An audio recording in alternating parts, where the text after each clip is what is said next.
The last rays of the Texas sun filtered through the grimy windows of Reynolds Auto Repair. Dust particles danced in the beams of light that stretched across the worn concrete floor. Michael Mike Reynolds wiped his brow with the back of his hand, leaving a streak of grease that joined several others. At 35, the lines around his eyes told stories of both laughter and hardship. That should do it, Mrs. Morales. The timing belt's replaced, but that transmission is going to need work soon. Not today, but start saving if you can. The middle-aged woman clutched her purse tightly. How much do I owe you today, Mike? Mike glanced at the invoice in his hand, then at the car seat in the back of Mrs. Morales's car, a reminder of mouths to feed at home. Let's call it 200 even. You can pay the rest when you get your tax return. Relief washed over Mrs. Morales's face. You're a good man, Mike Reynolds. Your little Emma's lucky to have you. Mike smiled, but there was a shadow behind his eyes. We take care of each other. That's all.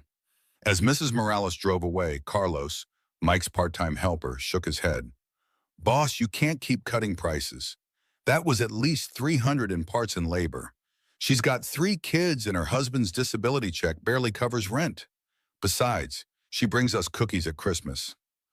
Carlos laughed. Can't pay the electric bill with cookies, Jefe. No, but some things matter more than money. Mike glanced at the stack of bills in the office. The red final notice stamps were becoming all too familiar. 5 years since Sarah's cancer took her, and the medical bills still haunted him like ghosts. The aggressive treatments had drained their savings, maxed out their insurance, and still hadn't been enough to save her. The memory of her final days in the hospital, pale and thin, but still smiling whenever Emma came to visit, was etched into his soul. The small shop had been their dream once. They'd met at a classic car show where Mike was showcasing a '67 Mustang he'd restored. Sarah, with her marketing degree and infectious enthusiasm, had seen something in the quiet mechanic with grease-stained hands. Together, they'd saved every penny, worked extra jobs, and finally scraped together enough for a down payment on this place. Now it was Mike's lifeline, a place where he could use his hands to fix what was broken, even if he couldn't fix everything in his own life. The garage wasn't much, but it was honest work that put food on the table for Emma. Most days that was enough. You heading out? Yeah, Maria's making enchiladas tonight. You and Emma should come over sometime. Mike nodded, knowing he probably wouldn't take up the offer. Since Sarah died, social invitations had become exercises in polite refusal. Maybe next time. You go on home. As the garage fell silent, Mike moved through his closing routine. Check the locks, turn off the compressor. Make sure the invoice book was updated. Small rituals that brought order to a chaotic world. Through the small office window, he could see the framed photo of Emma, now 12, with her gap-toothed smile in Sarah's eyes. The calendar on the wall showed 3 overdue mortgage payments marked in red. Next to it hung the business license with both their names on it, Reynolds Auto Repair, Michael and Sarah Reynolds. He'd never had the heart to change it. Sometimes customers still asked about her, and those moments still cut deep. He'd built a reputation for honesty and fair prices, just as they'd planned together. But the financial reality was becoming harder to ignore. 2 other independent garages in the area had already closed, unable to compete with the big chain operations that offered cheap, quick service with parts from who knows where. The phone rang, startling him from his thoughts. It was Mrs. Peterson from next door. Emma's fine. Just wanted to let you know she finished her homework and had dinner. She's reading now, waiting for you. Thanks, Dorothy. I'll be home in 30 minutes. Just closing up. Take your time, dear. That girl of yours is a treasure. Mike smiled. That she is. After hanging up, he turned off the main lights, leaving only the small security lamp that cast long shadows across the tools and lifts. The garage at night had a peaceful quality, like a sanctuary of mechanical order. Every tool in its place, every problem solvable with the right knowledge and patience. As he stepped outside, the warm Texas night enveloped him. Stars were beginning to appear in the darkening sky, and the distant hum of the highway provided a constant backdrop to the neighborhood sounds. Mike locked the main door, testing it twice as he always did. That's when he heard it, a soft sound carried on the evening breeze. At first, he thought it might be a stray cat or the wind playing tricks. But as he listened more carefully, the sound took shape. Someone was crying. Following the sound, Mike walked around the corner of his shop and down the side street. About 50 yards away, a sleek black car sat awkwardly by the curb, tilted at an unnatural angle. The front driver's side tire was completely flat, the rim nearly touching the pavement.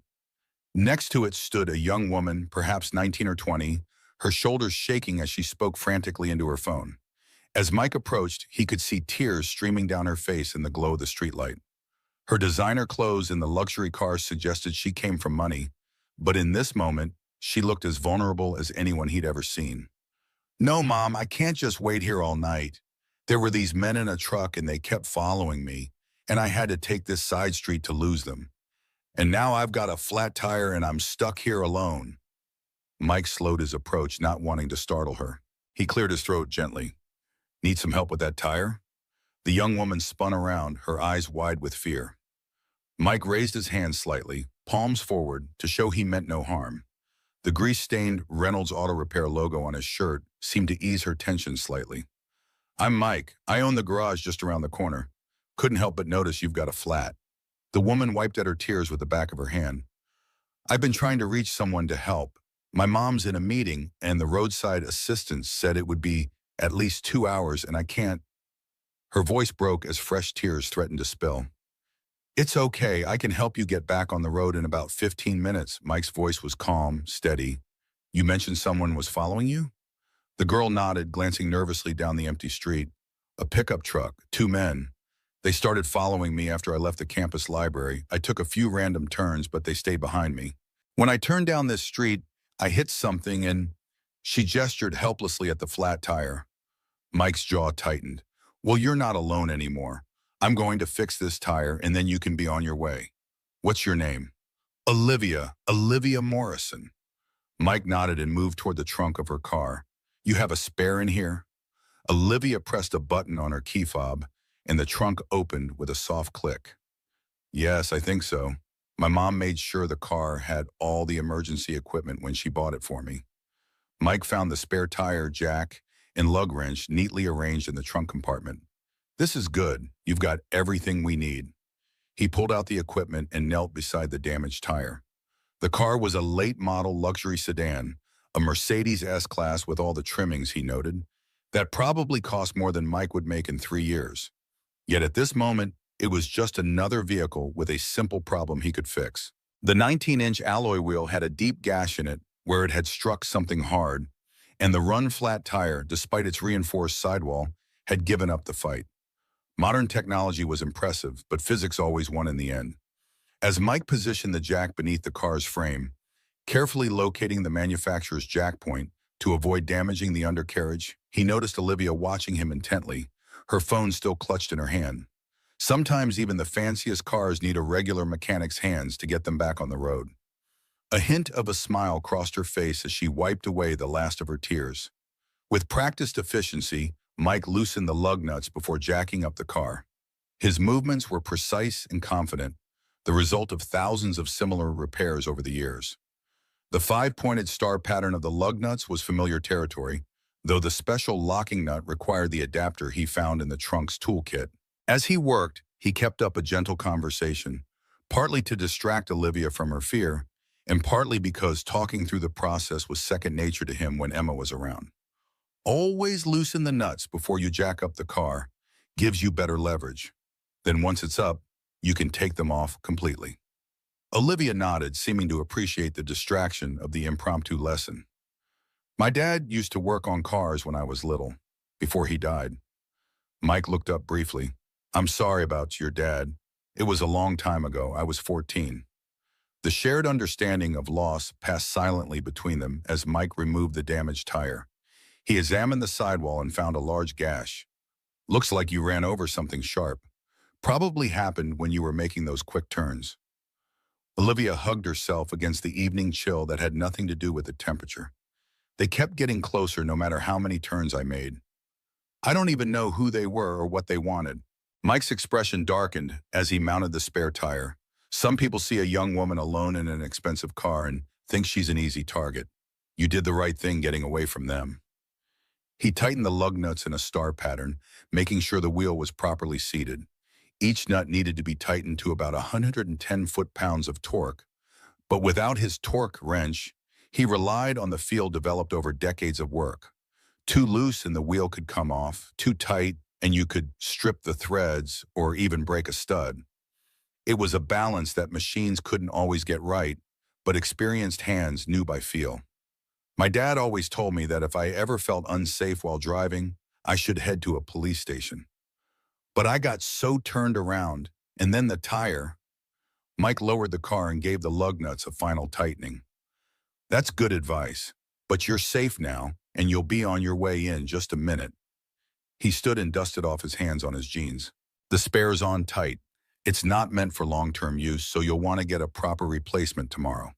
If you need help with that, my shop is just around the corner. Reynolds Auto Repair. Olivia's relief was palpable. I don't know how to thank you. I was so scared. And then you just appeared like a guardian angel. The rumble of a powerful engine interrupted their conversation. Headlights swept over them as a black SUV pulled up behind Olivia's car. Mike instinctively stepped slightly in front of Olivia, his hand gripping the lug wrench tighter. His mind flashed to Emma, to what he would do if someone threatened her. The weight of the metal tool in his hand felt reassuring. The driver's door of the SUV opened, and a woman emerged. Even in the dim streetlight, her presence commanded attention. She was tall, perhaps in her early 50s, with sharp features and an elegance that seemed almost regal. Her tailored business suit and the way she surveyed the scene spoke of someone accustomed to authority. Her hair, dark with streaks of silver, was pulled back in a tight bun, emphasizing her high cheekbones and penetrating eyes. She moved with the confident grace of someone who knew exactly how much space she occupied in the world and expected others to accommodate accordingly. Olivia, the woman's voice carried both relief and concern. Mom! Olivia rushed forward. How did you find me? The woman embraced her daughter briefly, then held her at arm's length. Your car's GPS. When you called sounding so distressed, I had my assistant track your location.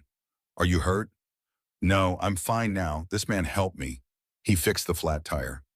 The woman's gaze shifted to Mike, taking in his grease-stained clothes and the lug wrench still in his hand. Her expression was unreadable, a mixture of gratitude and careful assessment. Mike had seen that look before. Wealthy clients evaluating whether he was trustworthy or just another mechanic looking to pad the bill. He'd learned not to take it personally. People who had a lot to lose often had a hard time trusting those who seemed to have nothing to take. You helped my daughter? Mike set down the lug wrench and wiped his hands on his jeans, suddenly aware of his appearance. She had a flat tire. I was just closing up my shop when I heard her. The woman approached, her movements precise and measured. I'm Diana Morrison. And you are? Mike Reynolds. I own Reynolds Auto Repair just around the corner. Diana's eyes narrowed slightly at the mention of his name, as though filing it away for future reference. Olivia told me some men were following her? Mike nodded. That's what she said. By the time I found her, she was alone with the flat tire. Diana turned to her daughter. We'll file a report with the police. And from now on, I want you to use the driver service when you're out late. But Mom, no arguments, Olivia. Diana's tone made it clear the matter was settled. She turned back to Mike, her expression softening, almost imperceptibly. Mr. Reynolds, I appreciate your assistance. Most people would have walked on by. Mike shrugged, uncomfortable with the scrutiny. Anyone would have done the same. Diana's laugh was short and without humor. Mr. Reynolds, I've been in business long enough to know that's simply not true. Most people look the other way when someone needs help. Mike met her gaze steadily. I'm not most people. For a moment, Diana seemed taken aback by his directness. Then something shifted in her expression. A flicker of respect, perhaps. Behind her carefully constructed facade, Mike sensed something unexpected. A recognition, as though she'd found something rare and valuable when she wasn't even looking. No, I don't believe you are. She reached into her jacket and produced a business card. I'd like to thank you properly. Come to my office tomorrow. Mike took the card reluctantly. That's not necessary. I was just doing what's right.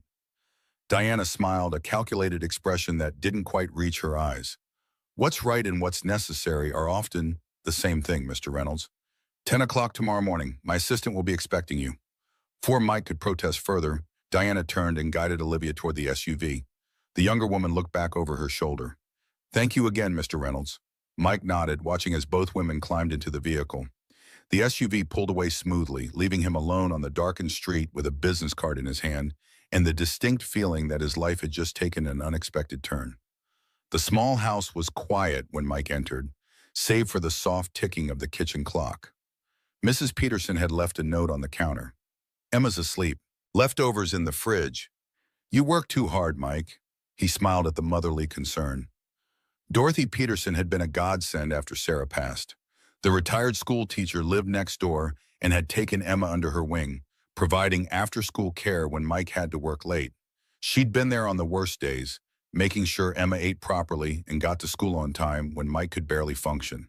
He wasn't sure how he wouldn't have managed without her. The house itself was modest but clean, 3 bedrooms in a neighborhood that had seen better days, but was still holding on. They'd bought it when Emma was a baby, when the future seemed limitless. Now it felt both too empty without Sarah and too full of memories.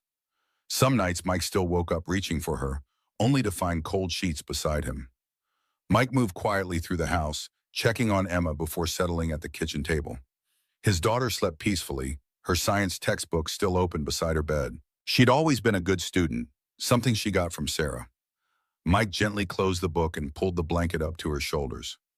Sometimes when he looked at her, the resemblance to Sarah was so strong it took his breath away. Same determined chin, same curious eyes that seemed to take in everything. He brushed a strand of hair from her forehead, careful not to wake her. Growing up without a mother was hard enough. She deserved her rest. Back in the kitchen, Mike pulled out the business card Diana Morrison had given him. The embossed lettering caught the light. Diana Morrison, CEO, Morrison Luxury Group.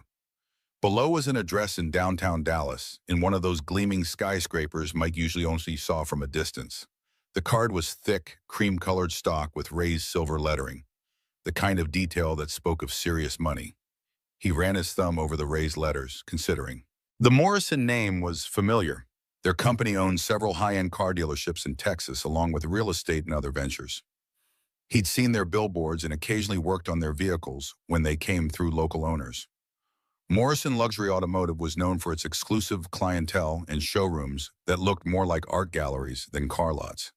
They were major players, operating in a world far removed from his small garage. What could Diana Morrison possibly want with him? The cynical part of him wondered if this was just a rich person's gesture, inviting him in to offer a token reward before sending him on his way. But there had been something in her eyes, an evaluating look that suggested more. He'd seen it before in customers who knew quality work when they saw it, who understood that not all skill came with fancy certificates or prestigious names. Mike set the card down and opened the refrigerator. The leftovers Mrs. Peterson mentioned were covered in plastic wrap with the note, "Eat this, Michael. You're too skinny." He smiled despite himself. Dorothy's casseroles had been another lifeline after Sarah died, when cooking for himself had seemed like an insurmountable task. As he ate, he considered his options. His shop was scheduled to be closed tomorrow for equipment maintenance. The lift needed servicing, and he had been planning to catch up on paperwork, the part of the business he always put off until absolutely necessary. He could go to this meeting, see what Diana Morrison wanted, and be done with it. Or he could ignore the invitation and continue with his life as it was. His eyes drifted to the pile of bills on the counter. The medical debt from Sarah's treatment, still over $40,000 despite 5 years of payments. Emma's school expenses. The public school was decent, but the extracurricular programs that kept her engaged cost extra. The mortgage, the garage's operating costs. The parts suppliers who were getting increasingly strict about payment terms.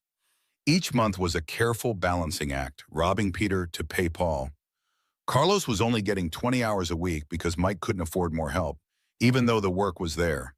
The equipment was aging, and the diagnostic computer was 2 generations behind what the dealerships used. He'd been putting off upgrades, making do with what he had, but that couldn't last forever. Not in an industry that changed as fast as automotive technology. Mike's gaze settled on a framed photo of Sarah, taken a year before her diagnosis. Her smile had always been his anchor. After she died, he'd made her a promise, that he would do whatever it took to give Emma a good life, that he would never stop trying to build a future they had planned together. Sarah had always been the dreamer between them, the one who saw possibilities where Mike saw obstacles.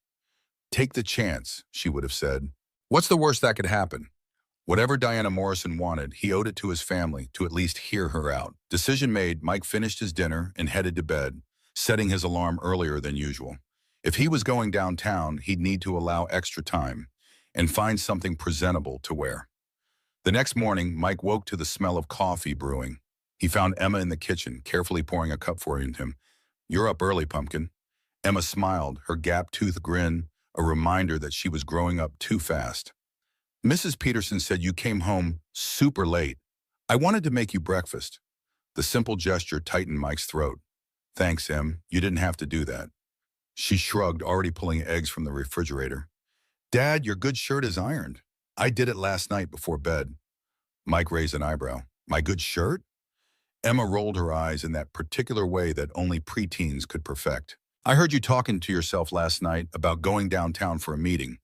You always talk to yourself when you're nervous." Mike chuckled. "Busted. Yeah, I have a meeting with someone important." As they ate breakfast, Mike explained about Olivia and the flat tire, though he downplayed the part about the men following her. Emma listened intently, her eyes widening when he mentioned Diana Morrison. "The Diana Morrison? The one on the billboards? The one who owns like half of Dallas?" "I doubt she owns half of Dallas, but yes, that Diana Morrison. She wants to thank me for helping her daughter." Emma studied him with a seriousness beyond her years. "You're going, right?" "I'm thinking about it." "Dad." Emma set down her fork. "Remember what Mom always said? Opportunities don't knock twice." Mike's heart squeezed at the memory. Sarah had lived by that motto, always pushing them to take chances and to reach beyond what seemed possible. It was how they'd scraped together the money for the garage in the first place, how they'd managed to buy the house when everyone said they were overreaching. She'd never been reckless, but she understood that standing still was often riskier than moving forward. "Your mom was a wise woman. So you'll go?" Mike nodded, his decision confirmed. "Yeah, I'll go, though I'm not sure what good will come of it." Emma smiled. "Maybe something amazing." An hour later, Mike stood in front of the bathroom mirror, adjusting the collar of his good shirt, a blue button-down that Sarah had bought him years ago for client meetings. It was slightly faded now, but still the best thing he owned. Paired with his least-worn jeans and his only pair of non-work boots, it was as dressed up as he could manage. He'd even dug out the leather belt that didn't have tool marks on it. His reflection showed a man with weathered skin and calloused hands that no amount of scrubbing could completely clean of engine grease. The fine lines around his eyes had deepened in recent years, and there was a permanent furrow between his brows that hadn't been there when Sarah was alive. His dark hair was neatly combed, and he trimmed his stubble to something presentable. Not exactly CEO material, but the best version of Mike Reynolds that existed. Emma appeared in the doorway, giving him a critical once-over. "You look good, Dad, like a rugged businessman." Mike laughed. "Is that even a thing?" "It is now." She handed him the business card. "Don't be nervous. You're the best mechanic in Dallas. Mom always said so." Mike tucked the card into his pocket and kissed the top of her head. "Thanks for the vote of confidence, Mrs. Peterson will be here in 10 minutes to take you to school, okay?" As Mike drove downtown in his aging pickup truck, the landscape around him gradually transformed. The familiar neighborhoods with their small businesses and modest homes gave way to increasingly taller buildings until he was surrounded by glass and steel monuments to wealth and power. The truck, reliable as it was, felt increasingly out of place among the sleek luxury vehicles and European imports that populated the downtown streets. He felt like a relic from another time, apart from the wrong machine. The Morrison building stood 40 stories tall, its glass exterior reflecting the morning sun like a giant mirror. Unlike some of the more ostentatious skyscrapers around it, it had a certain understated elegance, clean lines and perfect proportions that spoke of confidence rather than showmanship. Mike parked in the public garage across the street, wincing at the hourly rate, and walked toward the entrance with his shoulders squared. The lobby was a cavernous space of marble and chrome with a security desk that looked like it belonged in a science fiction movie. The ceiling soared at least 30 feet overhead, and abstract sculptures dotted the polished floor. Mike approached the desk, feeling the guard's eyes assessing him immediately. He was clearly not the usual visitor to this building. Can I help you, sir? I have an appointment with Diana Morrison. 10 o'clock. Mike Reynolds. The guard checked his computer, his expression shifting from skepticism to surprise. Yes, Mr. Reynolds. You're expected. Please sign in. After receiving a visitor's badge, Mike was directed to the express elevator. A smooth voice announced each floor as the elevator ascended, finally stopping at the 38th floor with a soft chime. His stomach lurched slightly at the rapid ascent, reminding him how far he was from solid ground. The doors opened to reveal a reception area decorated in muted grays and blues. The space was elegant but not ostentatious. Comfortable seating, tasteful artwork, and floor-to-ceiling windows that offered a breathtaking view of the city. Behind a curved desk sat a woman in her 30s, her expression professionally neutral, until she saw Mike step out of the elevator. A brief flicker of surprise crossed her face before her smile reasserted itself. Mr. Reynolds, I'm Sandra Chen, Ms. Morrison's executive assistant. We've been expecting you. Mike nodded, suddenly aware of how his boots sounded on the polished floor. Ms. Morrison asked me to come. Sandra stood, her tailored suit and perfect makeup making Mike even more conscious of his worn jeans and faded shirt. Please follow me. Ms. Morrison is finishing a call. You can wait in the conference room. She led him to a glass-walled room with a long table and comfortable chairs. Would you like coffee? Water? Water would be great, thanks. As Sandra left, Mike took in his surroundings. The room offered a panoramic view of Dallas that made the city look like a model display. From this height, even the tallest buildings seemed small, and the streets formed neat geometric patterns. It was strange to think that somewhere down there, his tiny garage continued to exist, invisible from this vantage point. Framed photographs on the walls showed various luxury cars and properties. The Morrison Empire in images. One photo caught his eye, a vintage Ferrari being worked on in what appeared to be an immaculate garage facility. The car was a 250 GT California, worth millions if it was authentic. His fingers itched to pop the hood and see the legendary Colombo V12 engine. Sandra returned with a glass of water and a tablet. Ms. Morrison should be with you shortly. Please make yourself comfortable. Your cell. Left alone, Mike sipped his water and tried not to fidget. After about 10 minutes, he noticed a maintenance worker entering the reception area, looking concerned. The man spoke briefly with Sandra, who frowned and picked up her phone. Mike's attention was drawn to the air vent above the reception desk. Even from the conference room, he could hear a faint rattling sound that his trained ear recognized immediately. Without thinking, he stepped out of the conference room. Excuse me, but your HVAC system has a loose belt. That rattling is going to get worse if you don't fix it soon. The maintenance worker turned, surprised. You can hear that from here? Mike nodded. I work with engines all day. That's a loose drive belt, probably on the air handler. The worker looked impressed. We just got an alert from the building system about vibration in the northeast quadrant unit. How did you know? Mike shrugged. Just what it sounds like. If you catch it now, it's an easy fix. Let it go, and you could be looking at motor damage. The maintenance worker nodded appreciatively. Thanks for the tip. I'll check it right away. As the man hurried off, Mike became aware of Sandra staring at him with a mixture of surprise and reassessment. He was about to apologize for interrupting when a voice spoke from behind him. It seems you have a talent for diagnosing problems, Mr. Reynolds. Mike turned to find Diana Morrison standing in the doorway of her office. Today, in the full light of morning, he could see her more clearly. She was striking rather than conventionally beautiful, with sharp cheekbones and dark hair streaked with silver that was pulled back in a neat bun. Her charcoal suit was clearly expensive, but its clean lines spoke more of practicality than fashion. There was an intensity to her gaze that reminded Mike of master mechanics he'd known, people who could see beyond surfaces to the systems beneath. Just doing what I do, Ms. Morrison. Diana gestured toward her office. Please come in. Mike followed her into a large corner office with floor-to-ceiling windows on two sides.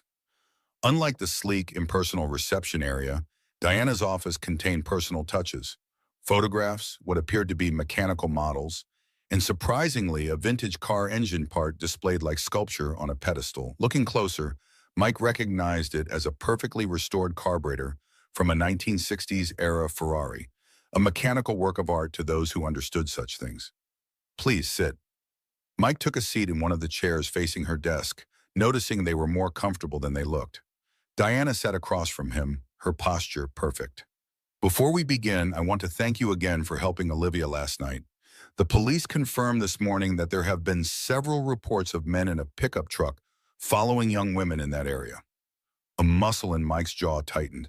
Has she been having trouble with anyone specific? Diana shook her head. Not that she's told me. The police think it's opportunistic predators. She leaned forward slightly. But that's not why I asked you here today, Mr. Reynolds. Mike nodded, waiting. After you left last night, I had my security team run a background check on you. Standard procedure when someone interacts with my family. Mike tensed. I've got nothing to hide. No, you don't. Diana's expression softened slightly. In fact, what I found was quite remarkable. Reynolds Auto Repair has the highest customer satisfaction ratings in your area. You've been running it for 8 years, the last 5 on your own, after your wife passed away. You're raising a daughter. You donate repair services to the women's shelter twice a month.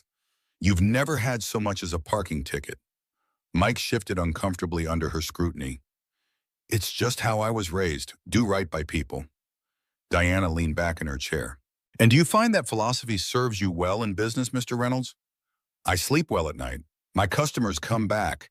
I'd call that success. A smile flickered across Diana's face. Perhaps by some metrics. She stood and walked to the window, looking out over the city.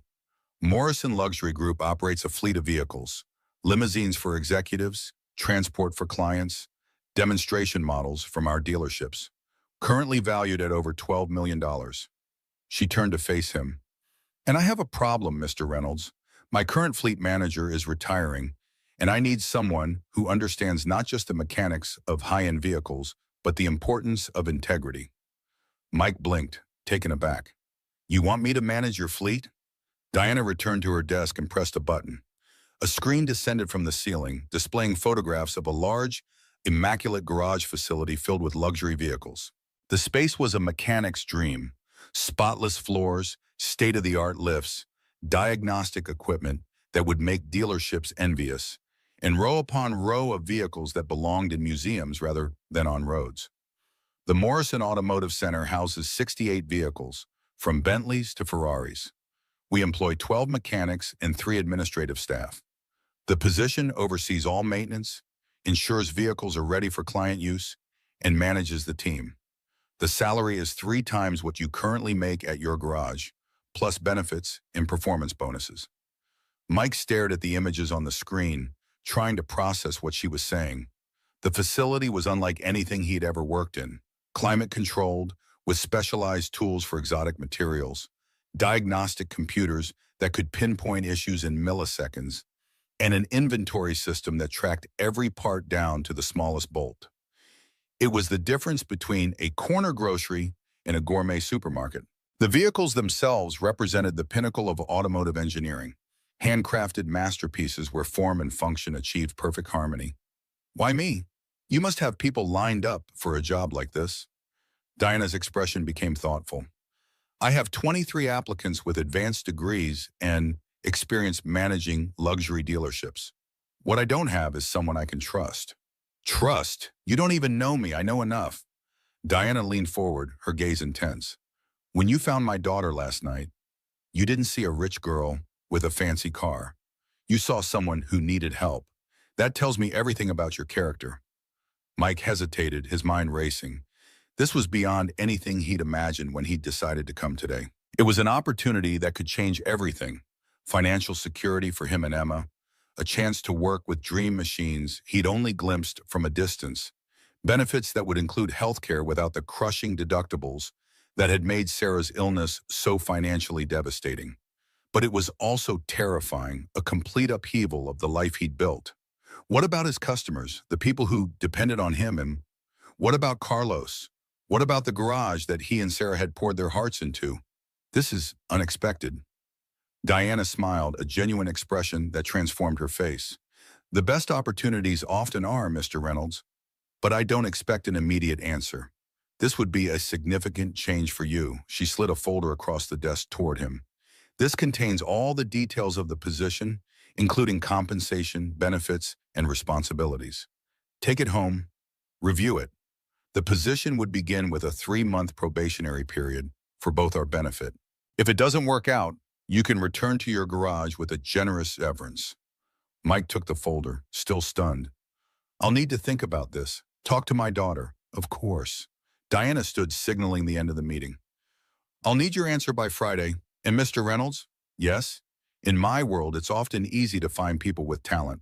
What's much harder is finding people with both talent and integrity.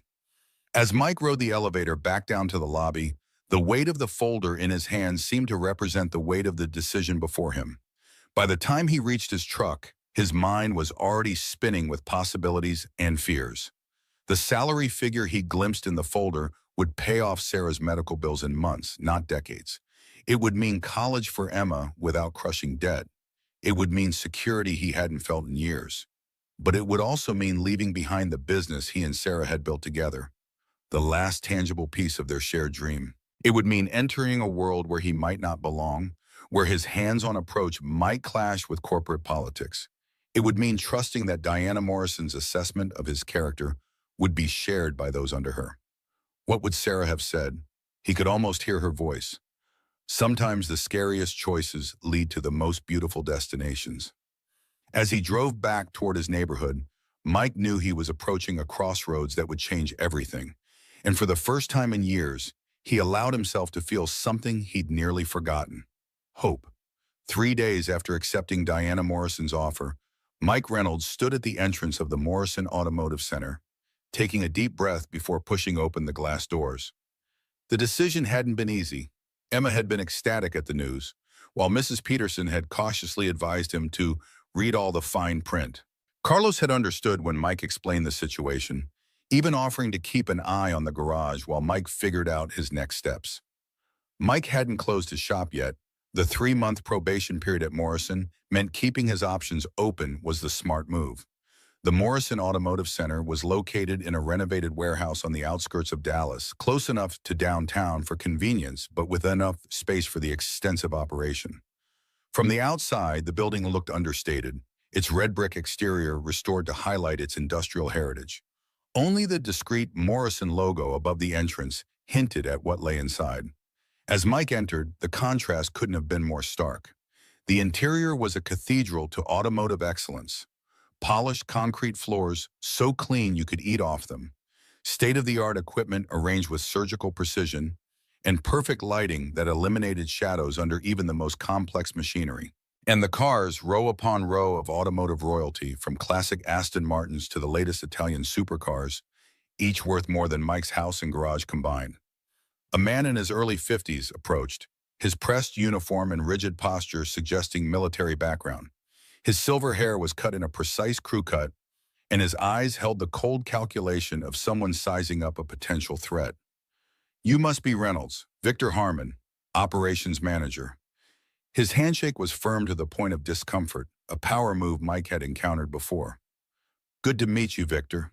Mike maintained eye contact, returning the pressure equally without escalating. Victor's expression remained neutral, but Mike detected a flicker of annoyance. "Ms. Morrison informed me of your unique hiring situation. I've been running this facility for 12 years. I'll be overseeing your transition." Something in his tone made it clear that overseeing meant looking for any reason this was a mistake. Mike simply nodded, keeping his expression professional. "I'm looking forward to learning the operation." Victor led him through the facility, pointing out different sections with the detachment of a museum guide. "This is the main service bay for routine maintenance. Diagnostic area to the left. Restoration workshop in the back building. Detailing station on the right." Each area housed equipment that made Mike's modest garage look like a backyard hobby shop. Computerized diagnostic systems, specialized tools for exotic materials, paint booths with environmental controls that could rival medical clean rooms. As they walked, Mike noticed the eyes of the other mechanics following them. Some were openly curious, others deliberately turned away. The tension was palpable. A new boss brought in from outside was clearly unwelcome news to some. Victor stopped at a central workstation. "This will be your desk. The management system has complete records on every vehicle, maintenance schedules, part inventories, staff assignments. Ms. Morrison expects daily reports." He handed Mike a tablet. "You're scheduled to meet the team in 20 minutes. Conference room at the end of the hall. I suggest you spend that time reviewing the priority list. We have 3 vehicles that need immediate attention. With that, Victor turned and walked away, leaving Mike to absorb the enormity of what he'd taken on. He glanced down at the tablet, quickly scanning the interface. It was more sophisticated than what he was used to, but the underlying principles were familiar. Cars were cars, after all, no matter how expensive. They broke down, they needed maintenance, and they required attention to detail. From behind a nearby pillar, a Latino man in his early 40s emerged, wiping his hands on a red shop rag. He approached with a genuine smile. "Don't mind Victor. He's been telling everyone he was next in line for your job. Carlos Mendez." He extended his hand. Mike shook it, immediately noting the calluses of a working mechanic. "Mike Reynolds. We know who you are." Carlos grinned. "Word travels fast. Half the team thinks you're Diana Morrison's long-lost relative. The other half thinks you saved her life in some dramatic way." Mike chuckled. "Nothing that exciting. I just helped her daughter with a flat tire." Carlos raised an eyebrow. "Must have been some flat tire." Before Mike could respond, a voice called out from across the floor. "Carlos, the Ferrari needs you." Carlos gave an apologetic shrug. "Duty calls. See you at the meeting. And hey, some of us are actually glad to have someone who works on real cars for a change." As Carlos hurried away, Mike turned his attention back to the tablet. The priority list showed 3 vehicles flagged for immediate service: a Bentley Continental GT with electrical issues scheduled for delivery to a client tomorrow, a vintage Jaguar E-Type with fuel system problems, and a Rolls-Royce Phantom with an intermittent starting issue. All 3 represented complex challenges that would test his abilities right from the start. By the time Mike entered the conference room 20 minutes later, most of the team was already assembled. 12 mechanics of varying ages and backgrounds sat around a large table, their expressions ranging from openly hostile to cautiously welcoming. Victor stood at the head of the table, his posture rigid. "Everyone, this is Michael Reynolds, our new fleet manager. Ms. Morrison has brought him in from—" Victor paused, his tone making clear what he thought of Mike's background: his own garage in East Dallas. Mike stepped forward, meeting each person's gaze. "Just Mike is fine. I've been working on cars for over 20 years, everything from farm tractors to Formula Ford racers. I know I'm the new guy here, and you all have specialized experience with these vehicles. I'm counting on that expertise while I get up to speed." The directness seemed to ease some of the tension in the room. One by one, the team introduced themselves. Besides Carlos, there was Jenna, a young woman specializing in electrical systems; Raj, an engine rebuilding expert; Thomas, the diagnostic specialist; and several others whose names and specialties Mike committed to memory. Victor remained standing at the head of the table. "Now that the pleasantries are over, we have work to do." He pulled up a projection of the priority list. "The Bentley Continental needs to be ready by 9 a.m. tomorrow. The client is Lawrence Chen, one of our biggest customers. The electrical issue has persisted despite 3 attempts to resolve it." Mike studied the service history on his tablet. The symptoms described a classic case of parasitic drain. Something was drawing power when the car was off, depleting the battery. The previous technicians had checked the obvious systems but found nothing. "I'll take the Bentley myself," Mike said. "Jenna, since you're our electrical specialist, I'd like your input if you're available." Jenna, a woman in her late 20s with a streak of purple in her otherwise professional bob, looked surprised but nodded. "I can help after I finish the Mercedes I'm working on." Victor's expression tightened. "That's not how we usually assign projects." Mike met his gaze steadily. "I believe in hands-on management. Best way to understand the operation is to get my hands dirty alongside the team." A few of the mechanics exchanged glances, some with approval, others skeptical. Victor's jaw clenched briefly before he continued assigning the remaining tasks. As the meeting broke up, Mike felt the weight of expectations, both from the team now under his supervision and from Victor, who was clearly waiting for him to fail. The Bentley sat in Bay 3, its deep green exterior gleaming under the specialized lighting. Mike circled it slowly, taking in the details. The Continental GT was a masterpiece of engineering, a 12-cylinder powerhouse wrapped in handcrafted luxury. At over $200,000, it represented a different class of vehicle than he typically worked on, but the fundamentals remained the same. Mike pulled on a pair of nitrile gloves, standard procedure in this garage where even a fingerprint on the wrong surface could be considered damage, and began his assessment. He connected the diagnostic computer and reviewed the error codes, finding nothing unexpected. The previous technicians had replaced the battery and checked the alternator, both common culprits for electrical issues. Reaching into his pocket, Mike pulled out a simple multimeter, his own tool, brought from home. Sometimes the basic approaches work best. He began methodically testing the current draw when the vehicle was powered down, working through each circuit. About an hour into his investigation, Jenna appeared at his side. "Need an extra set of hands?" Mike nodded. "I'm checking for parasitic drain, but I'm not finding anything on the standard circuits. Something's drawing power, but it's hiding." Jenna considered this. The Continental has over 30 control modules that could be at fault. "Mind if I try something?" "Please do." She reached for a specialized scanner, a more advanced version of Mike's own tool. This can monitor microamp draws across the CAN bus. Sometimes these luxury cars have sleep modes that don't fully deactivate. Together, they work through a systematic check of the Bentley's complex electrical system. Jenna's familiarity with the car's architecture complemented Mike's methodical troubleshooting process. After another hour, they found the culprit. An aftermarket GPS tracking system installed at the owner's request was failing to enter sleep mode. Jenna looked impressed.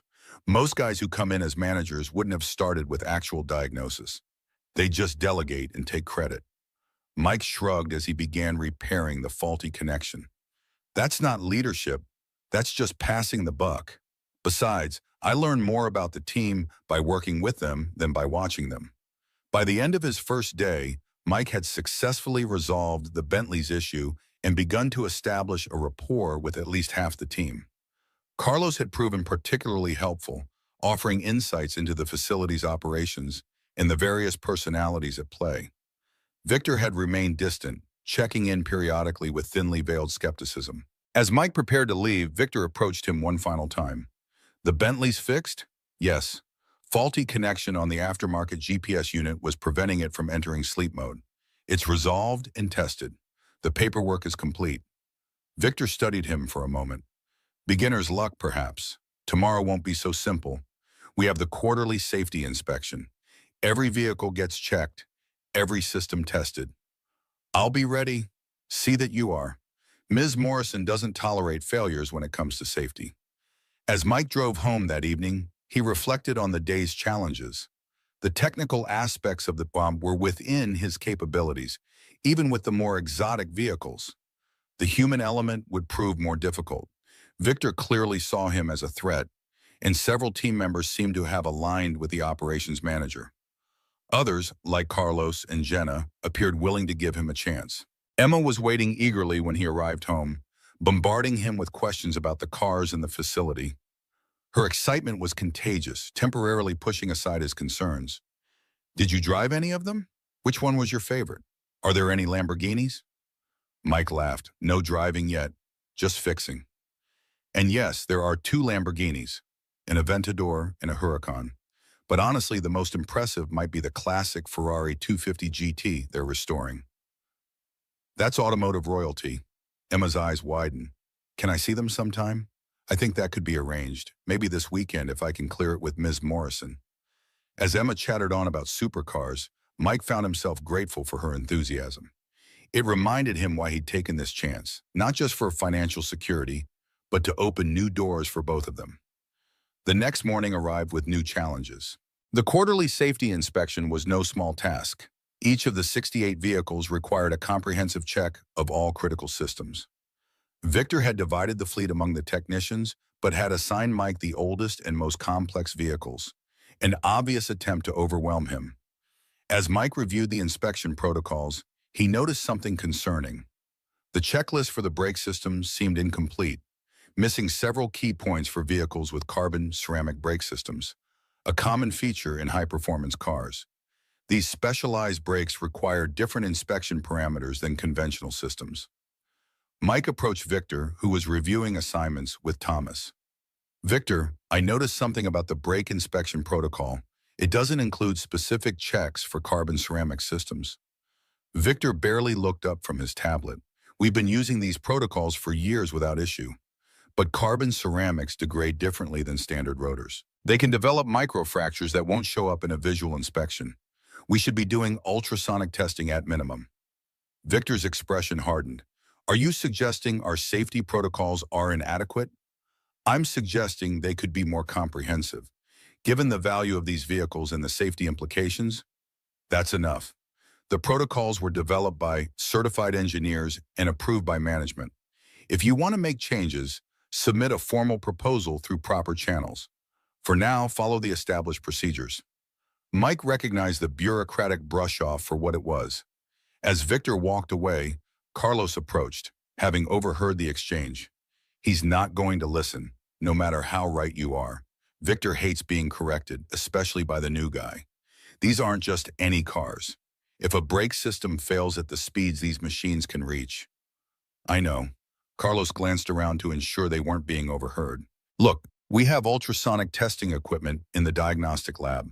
It's supposed to be for engine block inspections, but it would work for brake rotors too. Mike considered this. That would mean testing outside the official protocol. Carlos shrugged. Better to ask forgiveness than permission when it comes to safety. No? Mike nodded slowly. Let's start with the high-performance cars. We'll do the standard inspection as required, but add the ultrasonic testing as an extra step. Throughout the morning, Mike and Carlos discreetly added the additional brake testing to their inspections. Most vehicles passed without issue, but by early afternoon they encountered a serious problem. A Bentley Bentayga SUV scheduled for client use the following day showed microscopic fractures in its left front brake rotor, invisible to the naked eye, but clearly revealed by the ultrasonic scanner. Mike documented the finding with photographs and test readings. This vehicle can't go out with these brakes. They might hold up for normal driving, but under heavy braking, that rotor could catastrophically fail. Carlos looked nervous. That's Lawrence Chen's wife's vehicle. She's taking it to Houston tomorrow. All the more reason to fix it now. Mike pulled up the parts inventory on his tablet. We have a replacement rotor in stock. We can have it changed out by end of day. Victor's going to be pissed that you went outside protocol. I'd rather have him angry than have a client injured. Or worse. Mike immediately submitted an emergency repair order and assigned Raj to replace the brake rotor. When Victor discovered what was happening an hour later, his reaction was as expected. Who authorized this repair? He demanded, storming into the bay where the Bentley was elevated on a lift. I did, Mike replied calmly. The ultrasonic testing revealed hairline fractures in the rotor. It needed immediate replacement. Ultrasonic testing isn't part of the standard inspection. Victor's face had reddened. You're exceeding your authority and wasting resources on unnecessary procedures. Mike pulled up the test results on his tablet, showing Victor the clear evidence of the damaged rotor. This isn't about authority, it's about safety. That fracture could have led to complete brake failure. Victor studied the image, his expression conflicted. Several mechanics had stopped their work to watch the confrontation. You should have consulted me first. There wasn't time if we wanted the vehicle ready for tomorrow. Mike kept his tone professional despite Victor's hostility. I made a judgment call based on safety concerns. Victor's jaw tightened. I'll be discussing this with Ms. Morrison. In the future, follow the established protocols or go through proper channels for modifications. As Victor stalked away, Mike returned to supervising the repair. Carlos approached, shaking his head. You just painted a target on your back. Maybe, but I'd do it again. Mike watched as Raj carefully installed the new brake rotor. No job is worth compromising on safety. By the end of the day, all 68 vehicles had been inspected, with 3 critical safety issues identified and addressed, all found through Mike's enhanced testing procedures. As he compiled the inspection report, Mike included a detailed section on the additional tests performed and the issues discovered, making a case for updating the standard protocols. He was just finishing the report when his phone rang. It was Diana Morrison. Mr. Reynolds, I understand there was some disagreement about inspection procedures today. Mike took a deep breath. Yes, Ms. Morrison, I identified a gap in the brake inspection protocol and implemented additional testing, which revealed several safety issues that would have been missed otherwise, including a potentially catastrophic brake failure in Mrs. Chen's vehicle. Mike was surprised she already knew the details. That's correct. Victor believes you overstepped your authority. Diana's tone revealed nothing of her own opinion. I made a judgment call based on safety concerns. I'd rather apologize for being thorough than for sending out an unsafe vehicle. The line went silent for a moment. Then Diana spoke again. The Chens are not just clients, Mr. Reynolds. Lawrence sits on our board. His wife and children use that vehicle. I understand. No, I don't think you do. Another pause. What you understand is cars. What you did today potentially saved lives that matter a great deal to this company, and to me personally. Your report is comprehensive and your reasoning sound. I'll be implementing your enhanced inspection protocols company-wide. Relief washed over Mike. Thank you, Ms. Morrison. Don't thank me yet. You've made an enemy in Victor, and he has allies within the organization. Watch your back, Mr. Reynolds. Integrity is valued here, but so is following the chain of command. Try to find a balance. After hanging up, Mike sat at his desk processing the conversation. He'd won this battle, but the war was just beginning. Victor wouldn't take this public rebuke lightly, and Mike had no illusions about the challenges ahead. Still, knowing Diana Morrison recognized the value of his actions gave him confidence he'd made the right decision in accepting this position. As if on cue, Victor appeared in the doorway of Mike's office, his expression cold. Congratulations on your victory today. I underestimated your political skills. It wasn't about politics. It was about doing the job right. Victor stepped closer, lowering his voice. Let me be clear. I built this department from nothing. I've kept these vehicles and their very demanding owners satisfied for 12 years. I don't know what connection you have to Diana Morrison, but don't think for a second that you can walk in here and take over. I'm not here to take anything from anyone, Victor. I'm here to do a job. We can work together, or we can work against each other. Your choice. Victor studied him for a long moment. You won't last 3 months. With that, he turned and left.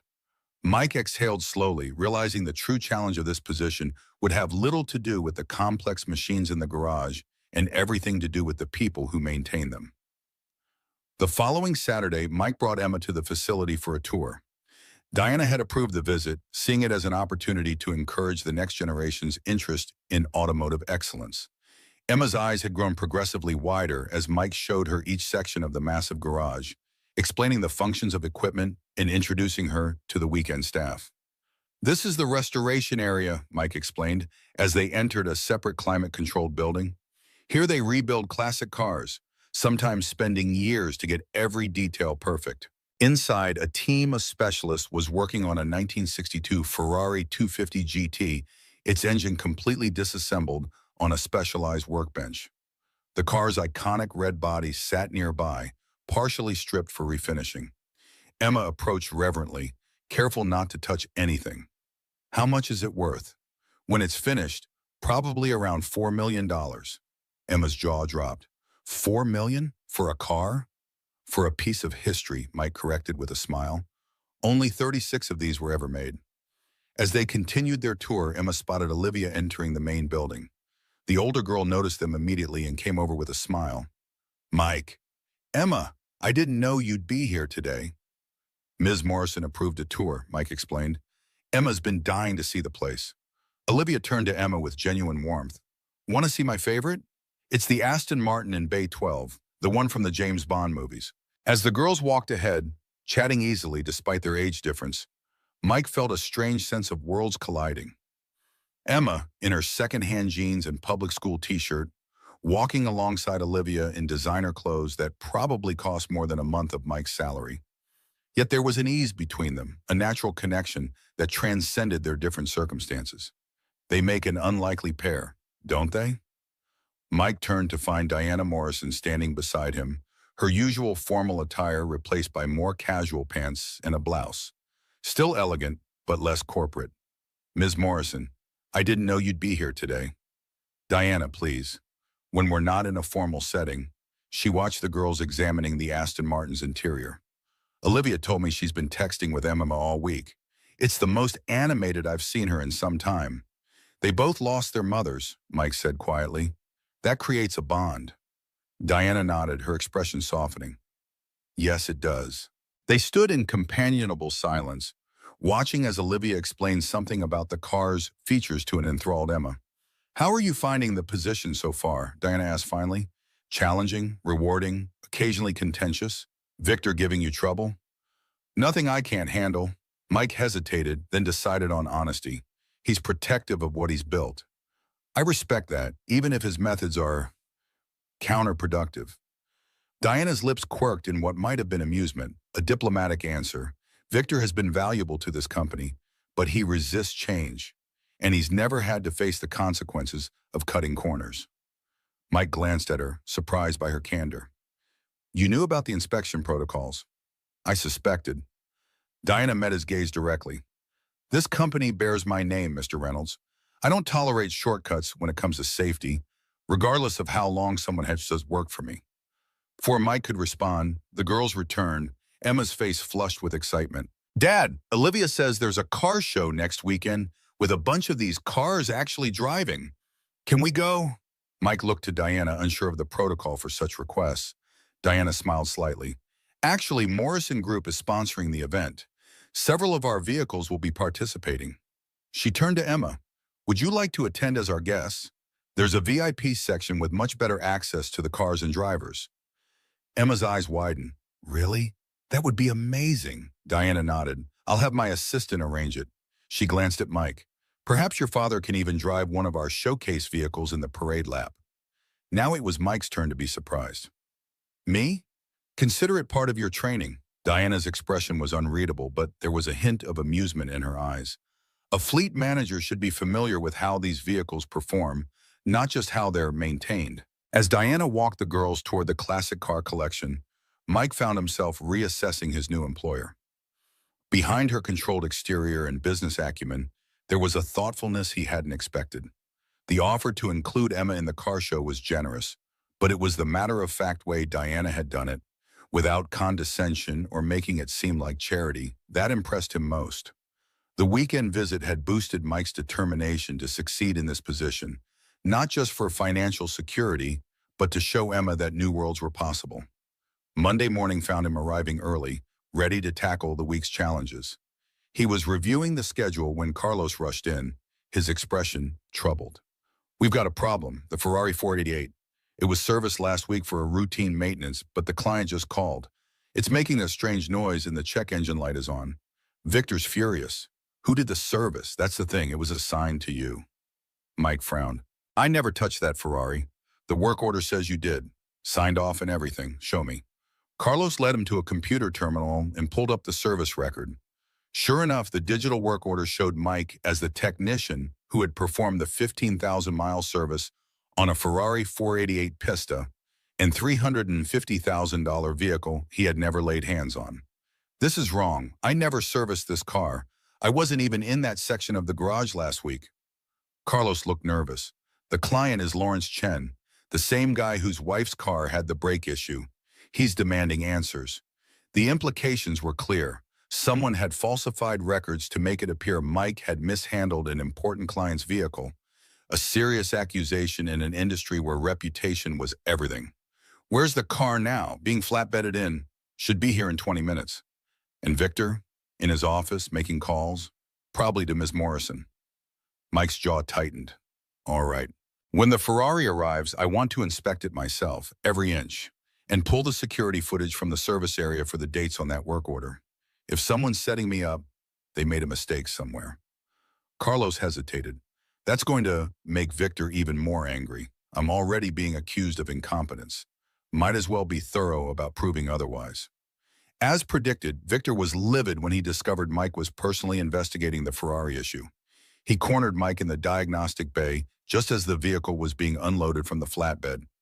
What do you think you're doing? This situation requires senior staff intervention, not the person who caused the problem. Mike stood his ground. I didn't touch this car, Victor. The work order is falsified. Victor's eyes narrowed. That's a serious accusation. Our system requires biometric authentication to sign off on work orders. Then someone overrode the system or used my credentials without authorization. Either way, I'm going to find out what actually happened to this car. For a moment, it seemed Victor might physically prevent Mike from approaching the Ferrari. Then, with visible restraint, he stepped aside. Fine. Dig your own grave. But when Miss Morrison arrives, and she will, you'd better have proof of these wild claims. The Ferrari 488 Pista was a masterpiece of Italian engineering. Carbon fiber, titanium, and precision electronics wrapped in sculpted red bodywork. As it was carefully positioned in the diagnostic bay, Mike could hear the issue immediately. A rhythmic ticking from the engine compartment that shouldn't be there, accompanied by a subtle vibration. Lawrence Chen, a distinguished man in his 60s wearing a casual but clearly expensive golf outfit, stood nearby, his displeasure evident. His voice carried across the garage as he spoke to Victor. "This is unacceptable.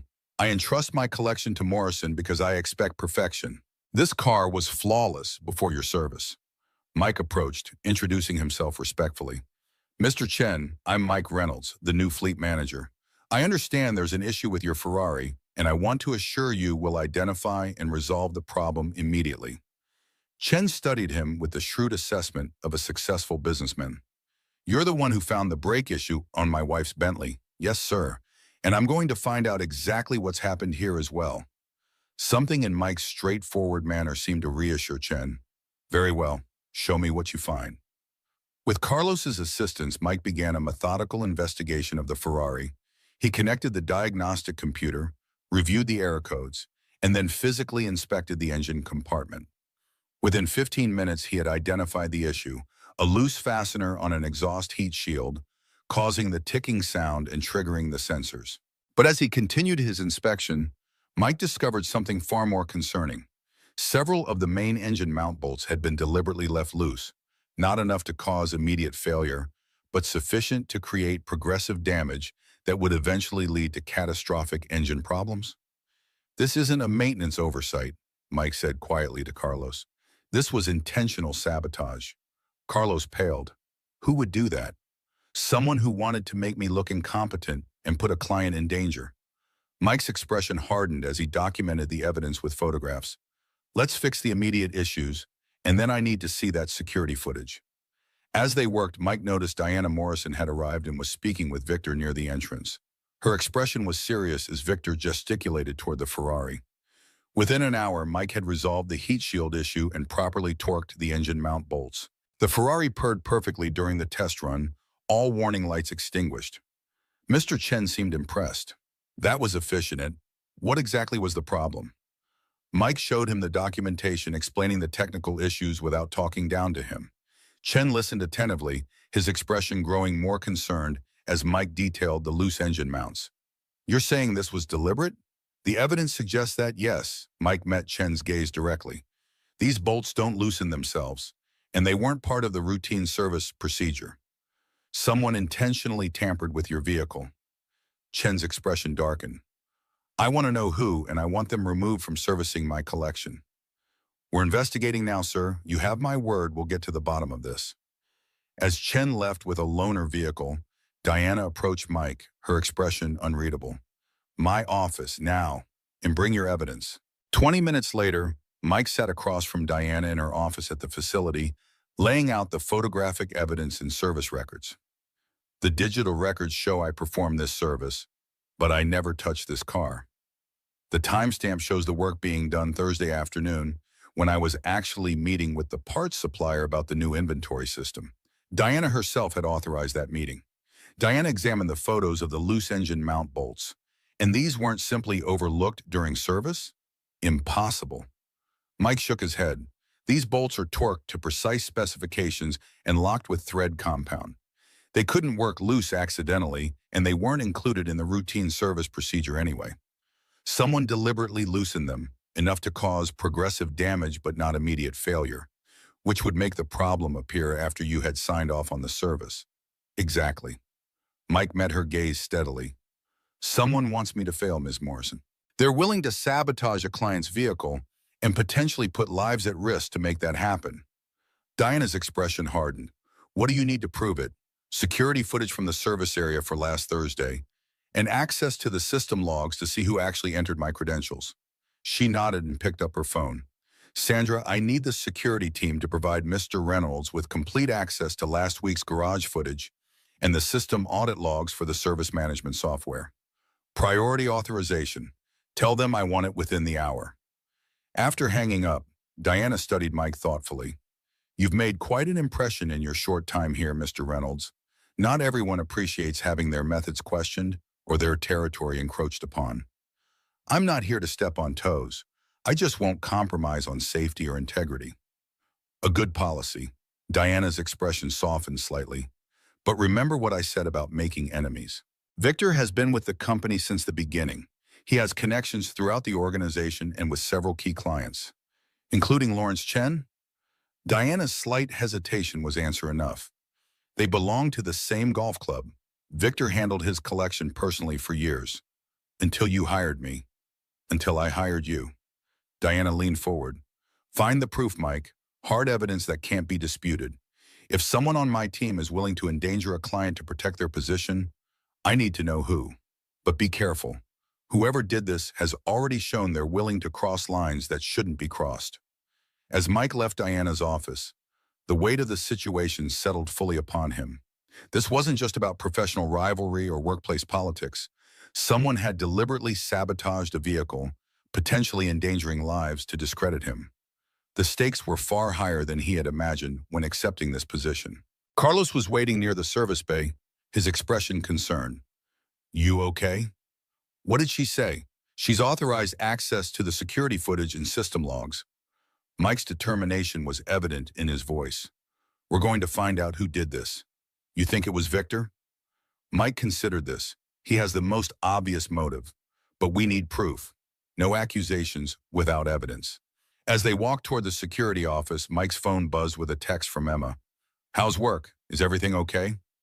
He realized he'd need to be careful about what he shared with her. The last thing he wanted was for Emma to worry about his job security when they were just starting to feel some stability. He texted back, all good, just solving mysteries. See you tonight. Carlos noticed his expression. Everything all right? Mike nodded, pocketing his phone. Just Emma checking in. Let's focus on finding our saboteur. In the security office, they began the tedious process of reviewing footage from the previous Thursday. The garage's camera system was comprehensive, covering nearly every angle of the facility, but the sheer volume of footage made the task daunting. After 2 hours of careful review, they found what they were looking for. The footage clearly showed someone working on Chen's Ferrari late Thursday evening, long after most staff had left.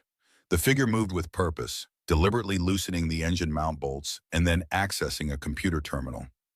Mike leaned closer to the screen. Can you enhance this? The security officer adjusted the settings, bringing the image into sharper focus. The person's face became clear, not Victor as Mike had half expected, but Thomas, the diagnostic specialist, who had always seemed quietly competent and uninvolved in garage politics. Carlos looked shocked. Thomas? Why would he sabotage the car? Mike remembered seeing Thomas and Victor in frequent conversation, often falling silent when Mike approached. Let's check the system logs. I want to see who accessed my credentials. The logs confirmed their suspicion. Thomas had used an administrative override to access Mike's profile and falsify the service record, making it appear Mike had worked on the Ferrari when he hadn't. Carlos shook his head in disbelief. I've worked with Thomas for 3 years. Never thought he'd do something like this. People surprise you. Mike gathered the evidence, video clips and system logs, and prepared to present them to Diana. I need to take this to Ms. Morrison immediately. The evidence against Thomas was damning, but Mike's instincts told him there was more to the story. Thomas was a competent technician with a spotless record, not someone who would risk his career and potentially people's lives without significant pressure or incentive. As Mike prepared to present his findings to Diana, he continued digging through the system logs and security footage, searching for connections that might reveal the bigger picture. What he found was a pattern of meetings between Thomas, Victor, and a well-dressed visitor who appeared in the facility roughly once a month. The visitor never worked on vehicles, but often engaged in lengthy conversations with Victor in his office. Reviewing visitor logs identified him as Ted Simmons, a board member and major shareholder in Morrison Group. With Carlos's help, Mike discreetly gathered more information about Simmons. He was Diana Morrison's former brother-in-law, her late husband's brother, who had repeatedly tried to gain controlling interest in the company. According to Garage Gossip, Simmons believed Diana wasn't tough enough to run the business and had been positioning himself as the alternative for years. Olivia proved an unexpected ally in the investigation. After learning about the sabotage from her mother, she approached Mike with an offer to help. "My mother doesn't know I'm telling you this," she said during a quiet moment when Mike was working late. "But Ted Simmons has been trying to force her out for years. He thinks a woman can't run an automotive company, especially one started by his brother." Mike looked up from the service records he was reviewing. "Does your mother know that?" "She knows, but she can't prove it. Board politics are complicated." Olivia fidgeted with her phone. "I've heard things at family events. Ted has been meeting with key shareholders, trying to convince them Mom is making poor business decisions." "Like hiring me?" Olivia nodded. "Hiring someone without industry credentials or connections. It gave Ted ammunition. And I think Victor has been helping him." "Why are you telling me this?" Olivia's expression became determined. "Because you helped me when I needed it. And because my mom needs allies she can trust." The teenager's insight surprised Mike. At 19, Olivia had clearly inherited her mother's sharp intelligence and strategic thinking. She explained that Ted had been particularly vocal at the last family gathering, criticizing Diana's judgment and suggesting the company needed more traditional leadership. With this new context, Mike, Carlos, and Olivia formed an unlikely investigative team. Carlos provided insider knowledge of garage operations and access to areas Mike couldn't yet reach without raising suspicion. Olivia contributed insights into company politics and historical conflicts between Ted and her mother. Mike connected the technical evidence, tracing digital footprints through the company systems. For 2 days, they worked whenever they could steal moments away from their regular duties. Carlos reviewed security footage from previous months, looking for patterns. Olivia discreetly accessed old family emails that mentioned company business, searching for evidence of Ted's long-term agenda. Mike analyzed system logs linking Thomas's activities to specific incidents that had undermined Diana's leadership. The breakthrough came when Olivia discovered emails between Ted and Victor discussing ways to demonstrate Diana's poor judgment. The language was careful, never explicitly mentioning sabotage, but the timing of the messages aligned perfectly with mysterious technical failures that had embarrassed Diana in front of key clients. "When you put the timeline together, it's obvious," Mike said, spreading printouts across his desk after hours. "Every time Diana made a major business decision against Ted's recommendations, a technical mishap occurred with a high-profile client's vehicle." Carlos nodded grimly. "And the sabotage Ferrari was just the latest, aimed specifically at you, the new hire Ted opposed." Olivia studied the evidence, her expression troubled. "If Ted has been doing this for years, there must be more we haven't found yet." Mike leaned back, considering their options. They had evidence of Thomas's direct involvement in the Ferrari sabotage and circumstantial evidence linking Thomas to Victor and Victor to Ted. But to expose the full conspiracy, they needed something more concrete, irrefutable proof that Victor had directed Thomas to sabotage vehicles and that Ted was the mastermind behind it all. "I think we need to set a trap," Mike said finally, "something that will force them to reveal themselves." The plan they devised was risky, but potentially decisive. Mike would announce a major inspection of all VIP client vehicles, claiming to have discovered a potentially dangerous manufacturing defect in a common component. The inspection would require all vehicles to be processed through a special diagnostic protocol, one that Mike would personally oversee. If Victor and Ted were indeed sabotaging vehicles, they would either have to allow the inspection to expose their previous tampering or attempt to interfere with the process. The announcement went out the next morning, causing immediate concern among clients and staff. As Mike had predicted, Victor strongly opposed the inspection, citing client inconvenience and unnecessary expenses. When Mike insisted, Victor became increasingly agitated, eventually demanding a private meeting. In Victor's office, Mike carefully recorded the conversation using his phone, a legally questionable move in normal circumstances, but one Diana had authorized given the safety implications. "This inspection is completely unnecessary," Victor insisted, pacing behind his desk. "You're going to alarm our clients for no reason." Mike kept his expression neutral. Safety can't be compromised, Victor. If there's even a small chance of a component failure, we need to check every vehicle. Victor's face reddened. You've been here what, 6 weeks? And suddenly you think you know better than people who've managed these vehicles for years? I know that someone has been tampering with client vehicles, Mike said calmly, and I'm going to find out who. The statement hung in the air, a clear challenge. Victor's expression shifted, calculation replacing anger. Serious accusation, Reynolds. You'd better have proof. Mike met his gaze steadily. I will by the end of these inspections. The trap was set. That night, security cameras captured Victor and Thomas entering the diagnostic area after hours, systematically accessing vehicles scheduled for inspection the next day. They appeared to be removing evidence of previous tampering rather than installing new sabotage, exactly as Mike had hoped. Most damning of all, Ted Simmons arrived shortly after midnight, engaging in an intense conversation with Victor that was captured by the facility's audio system. Their words were explicit, discussing how to clean up any trace of their previous adjustments to client vehicles. Armed with comprehensive evidence, security footage, system logs, email exchanges, recorded conversations, and a timeline of incidents correlated with Diana's business decisions, Mike requested an emergency meeting with Diana Mao and the executive team. Victor would be there, unaware that his scheme had been uncovered. The conference room on the top floor of Morrison headquarters was imposing. Floor-to-ceiling windows offered a panoramic view of Dallas, while a massive mahogany table dominated the space. Diana sat at the head, with board members and executives arrayed on either side. Ted Simmons sat near Diana Mao, his expression smug. Victor stood by the presentation screen, having just finished a quarterly report that painted Mike's department in a negative light. Thank you, Victor, for that comprehensive assessment, Diana said, her tone neutral. Mr. Reynolds, I believe you have something to present? Mike stood, connecting his tablet to the display system. Yes, Ms. Morrison. I've been investigating a series of incidents at the Automotive Center, including the recent issue with Mr. Chen's Ferrari. The room shifted subtly as interest sharpened.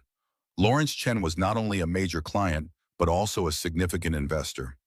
I have evidence that Mr. Chen's vehicle was deliberately sabotaged, Mike continued, bringing up the security footage. This shows Thomas Wilson loosening the engine mount bolts on Thursday evening, long after normal service hours. Murmurs spread through the room as the footage played. Victor's face remained impassive, but Mike noticed a slight tightening around his eyes. Thomas Wilson has admitted to falsifying service records to make it appear I had worked on the vehicle, Mike continued. He's provided a written statement explaining that he was acting under direct orders. Victor's composure slipped. That's preposterous. If Wilson tampered with a client vehicle, he acted alone. This is clearly an attempt to shift blame for incompetence. Mike met Victor's gaze steadily. Thomas had nothing to gain from sabotaging the Ferrari. You, however, had plenty to gain from making me look incompetent. That's a serious accusation, Mr. Reynolds, Ted Simmons interjected smoothly. Do you have any actual evidence linking Victor to this alleged sabotage? Or are we witnessing a desperate attempt to salvage your reputation? Mike nodded, bringing up a new screen. Actually, I do. What followed was a methodical presentation of evidence. Emails between Victor and Ted discussing ways to accelerate Reynolds' departure. Calendar entries showing meetings between Thomas, Victor, and Ted before each incident. And financial records showing unusual payments from one of Ted's shell companies to Thomas's personal account. Each piece of evidence was presented with clinical precision, building an inescapable case.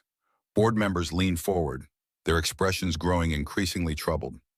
Diana remained impassive, though Mike noticed a subtle tightening of her jaw as the evidence against her brother-in-law mounted.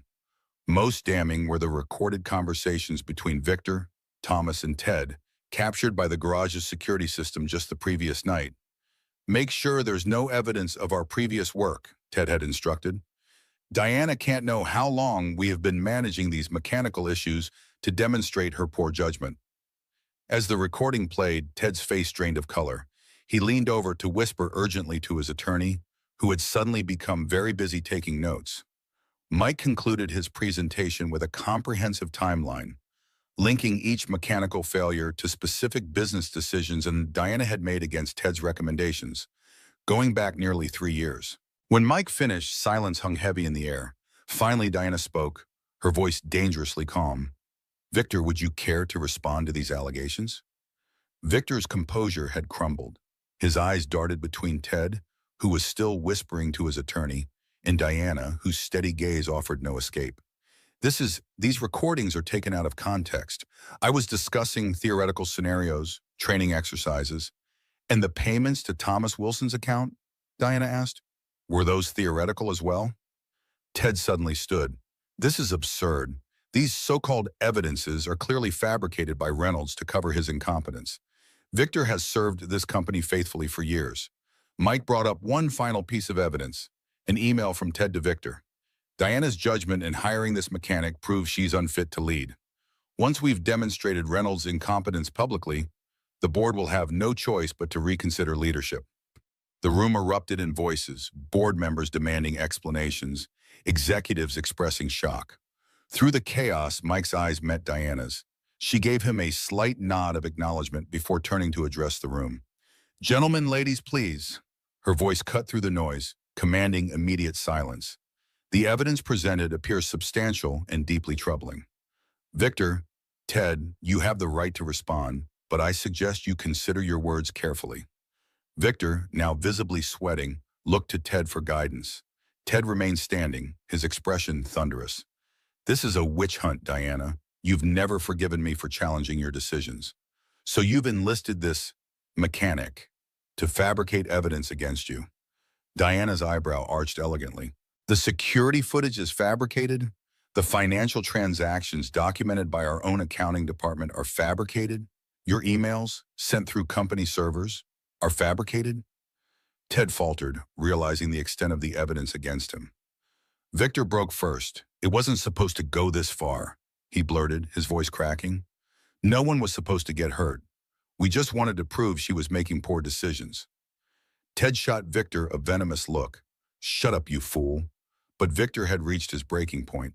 It was just supposed to be minor issues, easily fixed. Make Reynolds look bad enough that you'd have to let him go. Prove Diana's judgment was flawed. But then you kept pushing for more serious problems. As Victor continued his confession, implicating Ted in increasingly serious ethical breaches, Mike watched the board members' reactions shift from skepticism to outrage. Ted attempted to interrupt several times, but each protestation only dug him deeper as Victor, now desperate to save himself, revealed more details of their scheme. We were careful at first, Victor explained, words tumbling out. Just small issues that would inconvenience clients, make them question the service quality. But after Reynolds came on board, Ted wanted something more dramatic.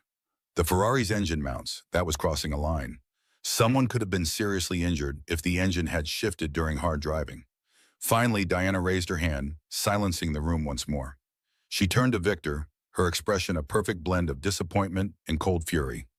Victor, you've worked for this company since my husband founded it. You were trusted with our client's safety and our company's reputation. Yet you deliberately endangered people's lives to advance your personal agenda. Victor's shoulders slumped in defeat. Diana continued, her voice steady. A person with talent but without integrity is nothing but a paid danger to society. The words hung in the air, simple yet profound in their truth. Diana turned to the board. I move for the immediate termination of Victor Harmon's employment with Morrison Group, and I recommend the board consider legal action regarding the deliberate endangerment of clients. I also request Ted Simmons' resignation from the board, effective immediately. Ted attempted one last defense. You can't force me out. I own 15% of this company. Robert would never have... Diana cut him off, her voice like steel. Robert valued integrity above all else, Ted. Something you never understood. The board can't force you to sell your shares, but we can and will investigate every vehicle failure under your influence. If we find evidence of deliberate sabotage endangering clients, the legal implications will extend far beyond employment termination. The vote was swift and unanimous. As security escorted Ted and Victor from the room, Diana addressed the remaining executives. This company was built on two principles, excellence and integrity. We will not compromise either, regardless of who is involved. She turned to Mike. Mr. Reynolds, thank you for your thorough investigation. Please see me in my office after this meeting concludes. An hour later, Mike sat across from Diana in her office, the Dallas skyline glittering behind her in the late afternoon sun. The tension of the boardroom confrontation had eased, but the gravity of the situation remained. You've done exceptional work, Mike. Not many people would have had the courage to stand up against such entrenched opposition. Mike shrugged slightly. I just followed the evidence. Anyone would have done the same. Diana smiled, a genuine expression that transformed her usually composed features. We both know that's not true. You risked your position, a position that meant financial security for you and Emma, to do what was right. That's rare. She stood, moving to look out the window. Victor's betrayal has left a significant void in our organization. We need someone to oversee not just the automotive center, but all technical operations across Morrison Group. Mike blinked, understanding dawning. Ms. Morrison, Diana, please. Diana, are you offering me Victor's job? No, she turned to face him. I'm offering you something bigger, Director of Technical Operations for the entire Morrison Group, overseeing all our automotive facilities, restoration projects, and mechanical operations. The scope of the offer was staggering. Mike would be responsible for hundreds of employees across multiple facilities, managing operations worth tens of millions of dollars. The position would place him among the top executives in the company, reporting directly to Diana. That's a significant promotion from guy who fixes cars, Mike said carefully. Diana's expression softened slightly. Sometimes we find talent in unexpected places. The position is yours if you want it. Same probationary period, triple your current salary, plus executive benefits and profit sharing. Mike considered the offer, its implications for his life and Emma's future. No more financial struggles, no more juggling bills, a clear path for Emma's education, but also new pressures, greater responsibilities, in a world far removed from the garage where he'd spent most of his professional life. I'd need to learn a lot, quickly. Diana nodded. You'd have resources and support. I don't expect perfection immediately, just the same integrity and problem-solving you've already demonstrated. Mike made his decision. I accept, with one condition. Diana raised an eyebrow, which is, I want to keep my hands dirty occasionally. No matter how many people I'm managing, I need to remember what it feels like to fix things myself. Diana's smile was genuine. I think that can be arranged. The weeks following Ted and Victor's departure were challenging but exhilarating. Mike moved into a new office, still modest by executive standards, but significantly more impressive than his previous space. He assembled a transition team, keeping trusted employees like Carlos in key positions while bringing in fresh talent to fill critical gaps.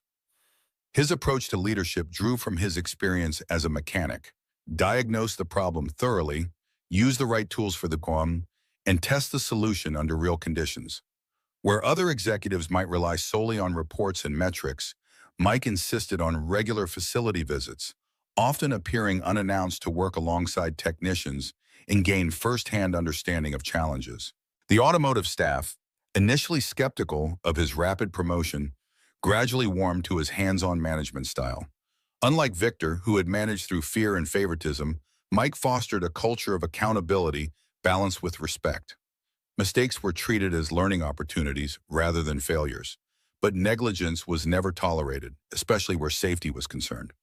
His first major initiative was a company-wide review of safety protocols, implementing standardized procedures across all facilities.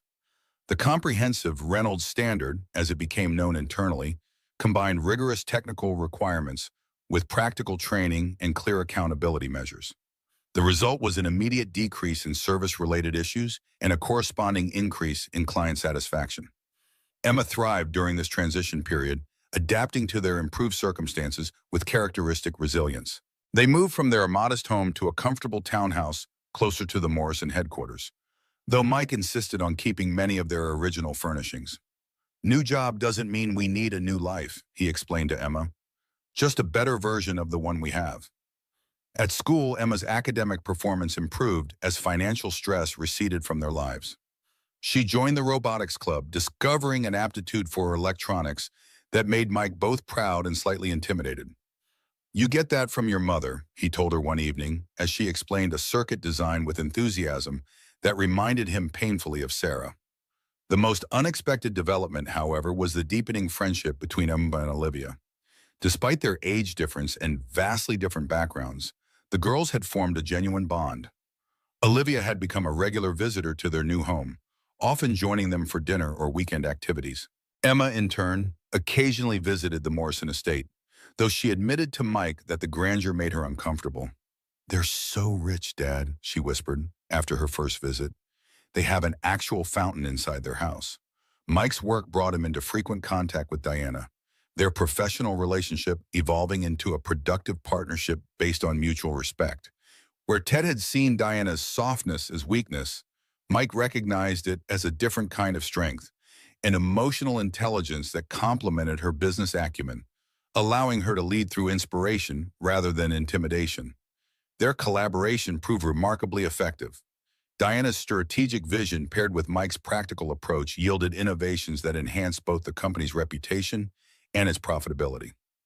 The board, initially cautious about Mike's unconventional background, became enthusiastic supporters as financial results validated Diana's faith in him. 4 months into Mike's new role, Ted Simmons launched his counterattack. Unable to directly challenge Diana after his disgrace, Ted instead targeted Mike through proxy battles, spreading rumors about his qualifications, questioning his relationship with Diana, and applying pressure through his remaining allies in the automotive industry. The Dallas Business Journal ran a profile with the not-so-subtle headline, "From Grease Monkey to Executive, Morrison's Unconventional Hire Raises Questions." The article heavily quoted industry insiders, questioning Mike's qualifications and hinting at improper personal connections between Diana and her new director. The whispers became impossible to ignore, particularly when they began affecting business relationships.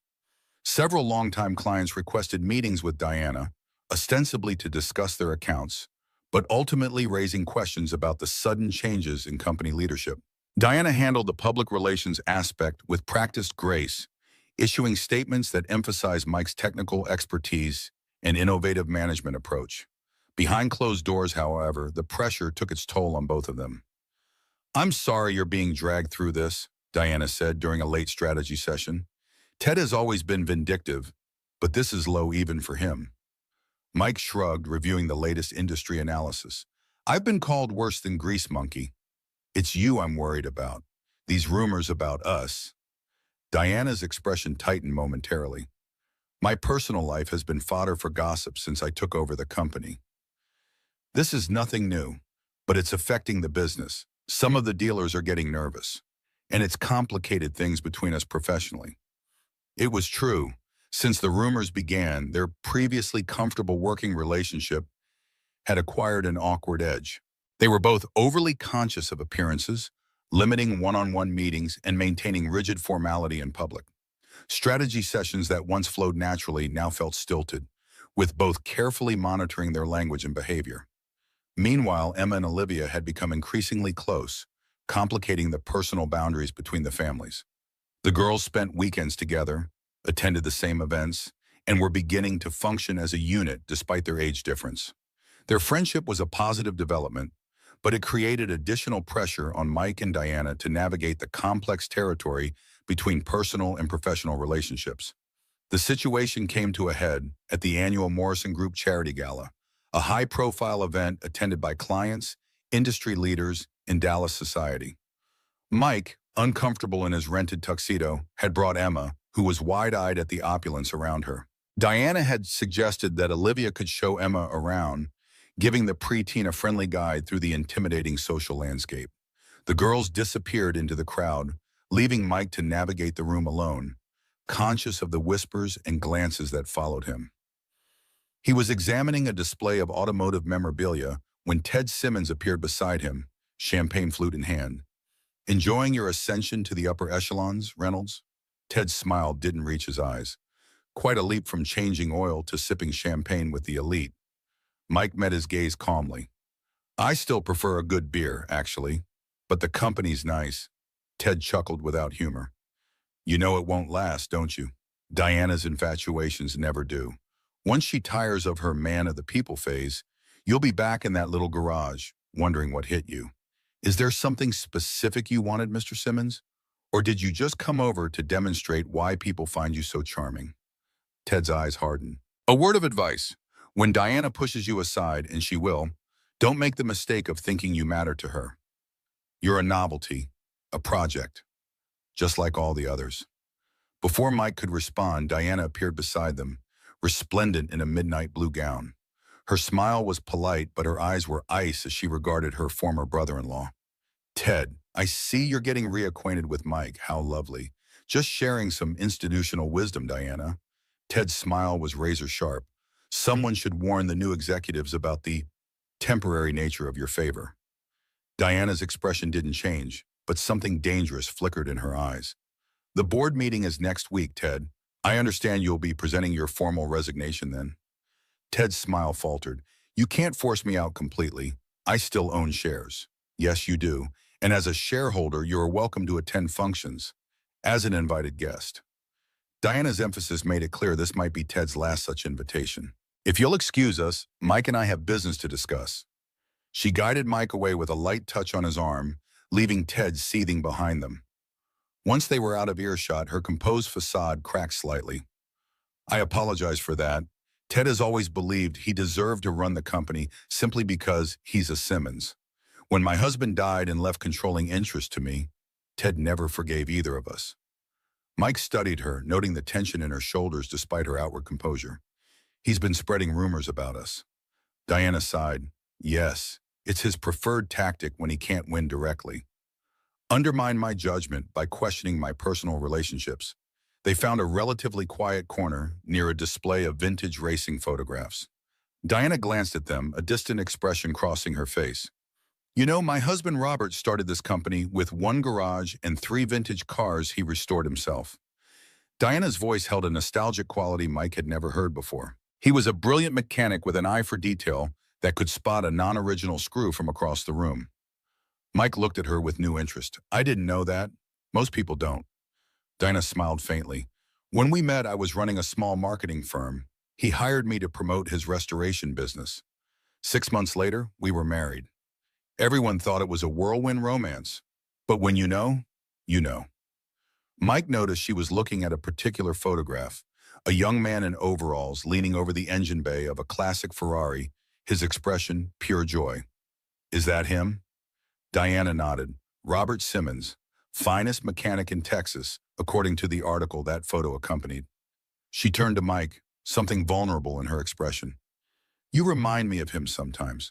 The way you lose yourself in the work, the respect you have for the machines. Mike felt a strange twist in his chest as pieces clicked into place. Is that why you hired me? Because I reminded you of your husband? Diana hesitated, choosing her words carefully.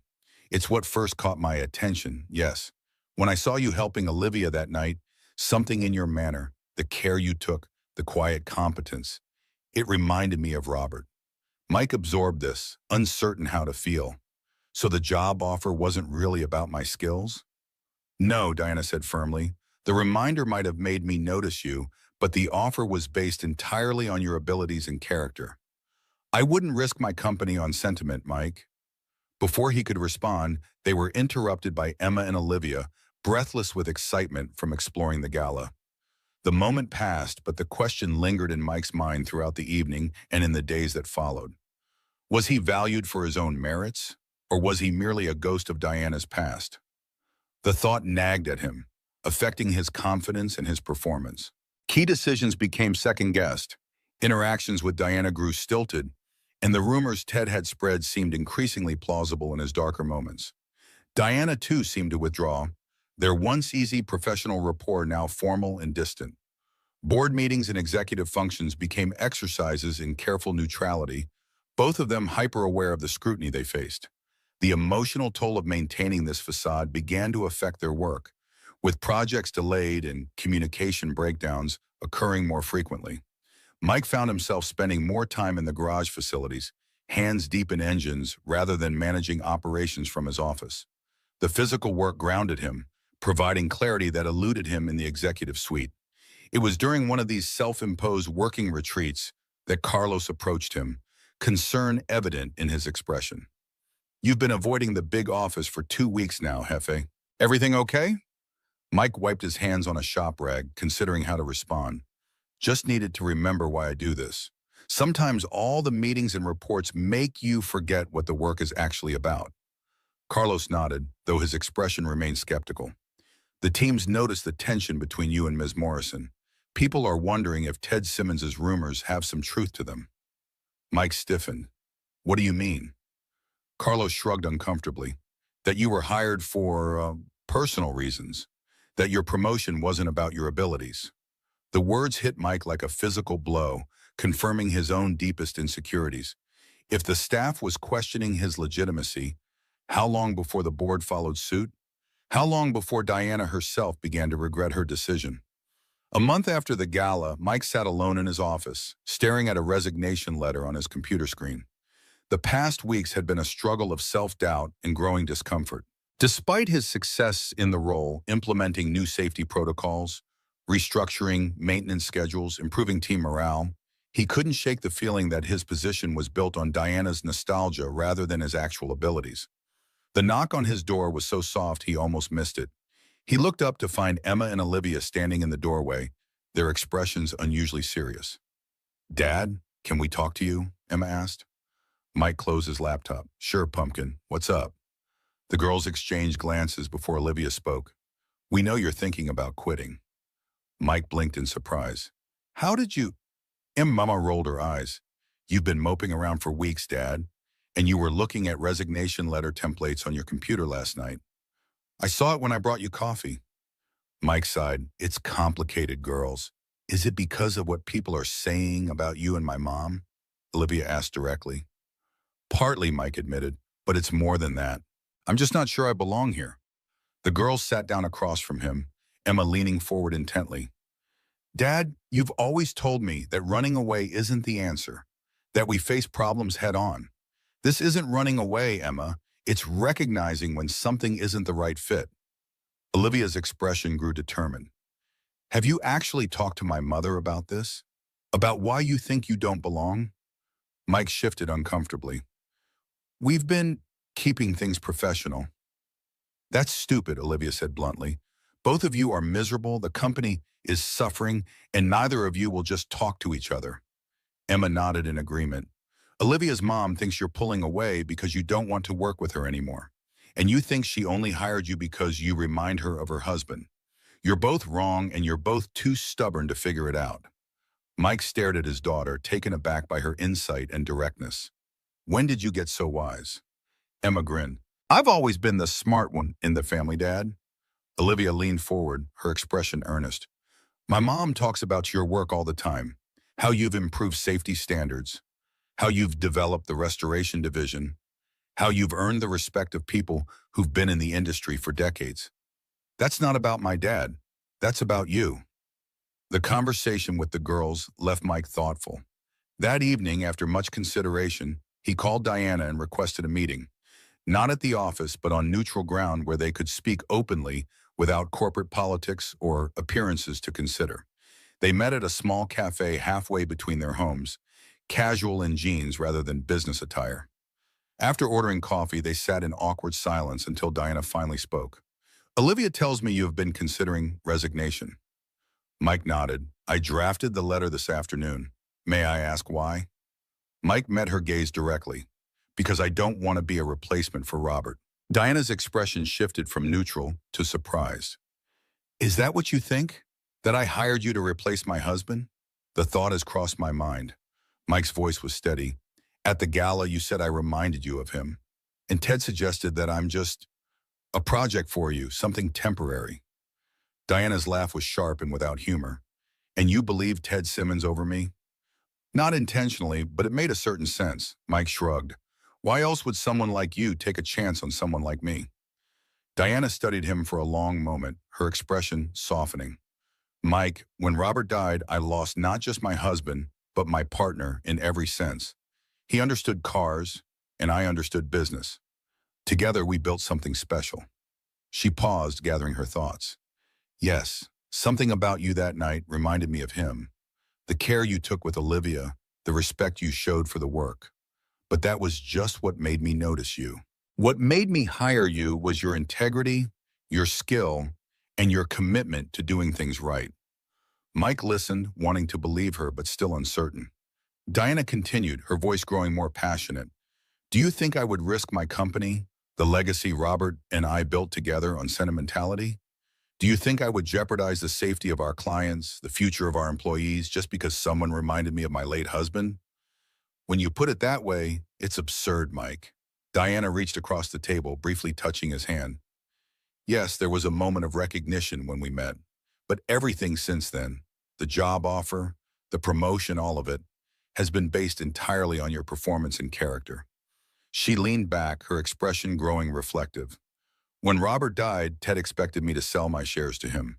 When I refused, he told the board I wasn't capable of running a technical company, that I was just the marketing wife. She smiled thinly. I proved him wrong by learning everything I could about the business, but I never pretended to have Robert's mechanical intuition. That's what you bring to the table, not as a replacement for him, but as your own person, with your own unique skills. Mike felt something tight in his chest begin to loosen. I've been an idiot, haven't I? Diana smiled slightly. We both have. I should have been clearer about why I valued you, and we should have addressed the rumors directly instead of letting them create distance between us. So where do we go from here? Mike asked. Diana's expression became thoughtful. First, I hope you'll reconsider your resignation. The company needs you, not as a ghost of Robert, but as yourself with all the skills and perspective you bring. And second, we stop letting Ted Simmons and gossip dictate our professional relationship. We work together as we did before, with honesty and mutual respect. Mike nodded slowly, feeling the weight of the past weeks lifting. I'd like that. As they continued talking, the conversation shifted from professional to personal, both recognizing that the boundaries between the two had become unnecessarily rigid. They discussed Emma and Olivia's friendship, the challenges of single parenthood, and their shared vision for the company's future. Diana shared stories about Robert that she rarely told anyone, not the sanitized version of the brilliant businessman, but the real man who sometimes forgot to shower when he was deep in a restoration project, who could spend hours arguing about the correct shade of red for a vintage Ferrari. Mike, in turn, spoke about Sarah, her love of photography, her terrible cooking, her unwavering belief in his abilities, even when he doubted himself. By the time they left the cafe, something fundamental had shifted. The awkwardness had dissipated, replaced by a new understanding and clarity of purpose. Mike deleted his resignation letter that night, committing fully to his role and to the partnership he and Diana were building. In the months that followed, their professional relationship flourished, built on a foundation of genuine respect and complementary strengths.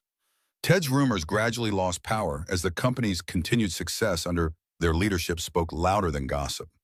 The board, impressed by the financial results and improved client relationships, extended Mike's contract with a substantial raise and expanded responsibilities. Mike's approach to management continued to evolve, blending technical expertise with growing business acumen.